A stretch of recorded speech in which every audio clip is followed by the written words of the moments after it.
Now, India is not yet firing missiles, but here's what India is doing very strategically. India's new offensive, cutting through screens. This is quite but loud. How do I say it? The best of celebrities from Pakistan have now been phased out in India. Hania Amir, Pakistan's sweetheart. She has a huge fan base in India. She has no account now anymore that's visible to Indians. Her account has been blocked on our soil. That's Hania. She in fact called out her own military, but well, she's a popular Pakistani face and that's enough. She no more has an account that's open in India.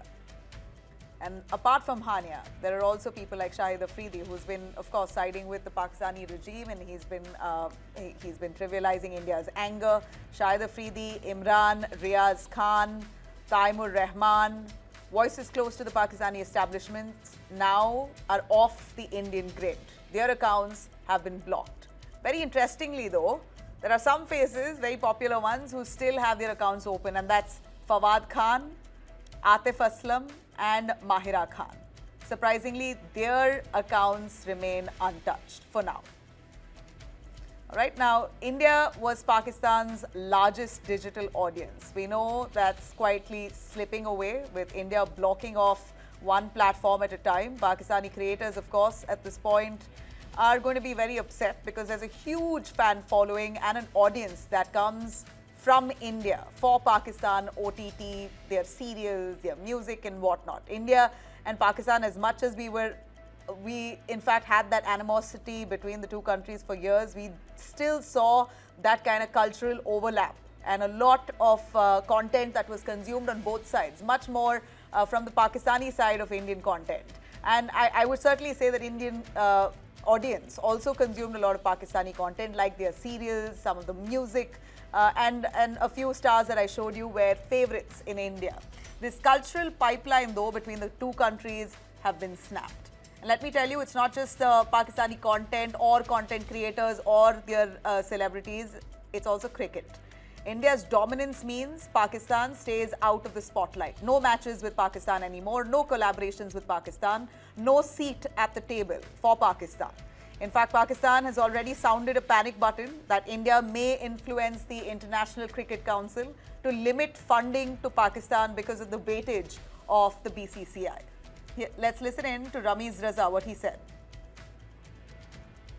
Pakistan cricket board ICC की funding पे 50% चलता है और ICC funding ये होती है कि वो टूर्नामेंट्स कराते हैं और उसके जो पैसे हैं वो अपने मेंबर बोर्ड्स में बांट देते हैं और वो जो आईसीसी की फंडिंग है वो 90% इंडियन मार्केट से आती है।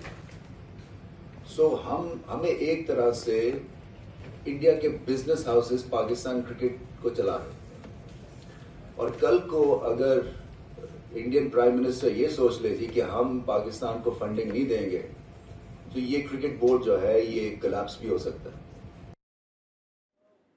Well, that's a clear message from Pakistan that they are worried that BCCI may just influence ICC to cut funding. Well, we know that India isn't reacting emotionally here. It's responding very strategically. One block, one ban, one border at a time. No drama, just decisive pressure. And there you have it, all accounts being blocked of Pakistan. How does this really add to this whole build-up?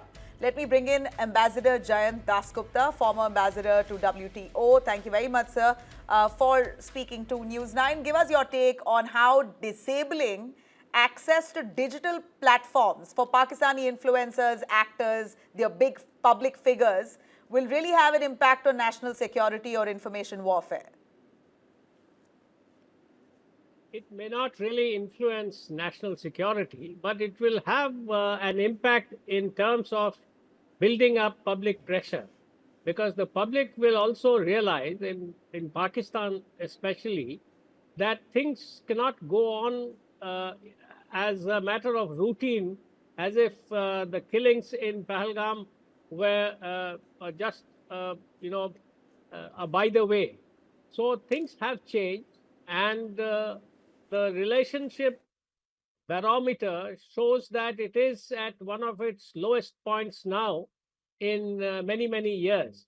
And the public has already, I think, realized that the army, for instance, when there was this popular upsurge when Imran Khan was arrested a couple of years ago, that the public went on rampage. Most of them, of course, were later on identified as his supporters. But there was a groundswell of support against the army in particular. And the army, I think, hit back very hard, and it is trying to establish its legitimacy.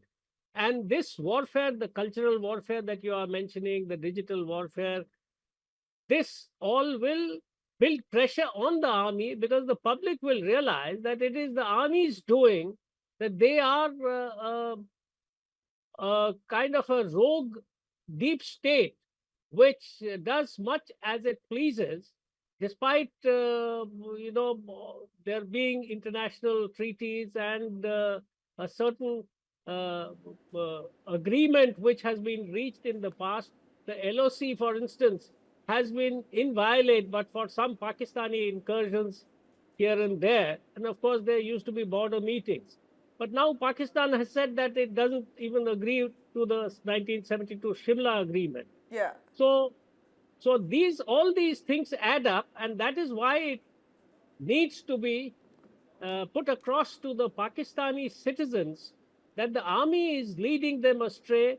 It is a kind of a parasite which is feeding on the Pakistani people's money and aggrandizing itself. And in order to show its worth, it is attacking innocent Indian civilians even. And let's not forget what happened in Mumbai when 166 people were killed. So this So, is the sir, kind of thing. Yes. would you believe this is psychological, more to do with a psychological strategy to say and condemn in every way? But does this happen in coordination with the military intelligence, or is this a sole government move which is basically symbolic, that we don't approve of you or any one of you? The first point is that it is indeed a part of psychological warfare. It is indeed so. And two, that intelligence inputs are obtained from various sources. Military intelligence, of course, would be one. Our intelligence agencies, which are, operating in the international arena, would be another one. Then the third one, let us not forget, these intelligence agencies rely heavily on cyber intelligence, the kind of social media messages which are being exchanged, the terrorists, the kind of messages they were exchanging with their handlers, etc., etc. So all this would have been factored in, and the kind of undercurrent which is now, showing up in Pakistani social media. Of course, as you mentioned, that some of these voices have been immediately quietened, and in fact their posts deleted, or their whatever they said in public has been retracted. But it goes to show that there is widespread dissatisfaction with the way the army has been behaving, and in No, but particular that with this. said, when you say that there's been widespread dissatisfaction, of course, Hania is one of those who's basically called out the Pakistan military, but we haven't really seen a large backlash from the creative, artistic community of Pakistan, the elite, the affluent, the soft power of Pakistan, as we call it, that basically comprises of all the top celebrities, haven't really outrightly condemned Pakistan's military or the fact that they could be harboring terror. Why are they in denial? Is it because of they being worried of their own safety? Because who's safe in Pakistan? Well, if I may put it rather bluntly, there is a martial law in force in Pakistan, whether we accept it, whether the Pakistanis accept it or not. The second thing is the judiciary has been completely compromised, browbeaten, and bulldozed into passing orders which the army wants it to pass. So, individual freedom is one of the first victims to fall by the wayside. And people are really mortally scared that if they fall out of line in the eyes of the army, there will be no redress. They may land up in jail. They may just disappear.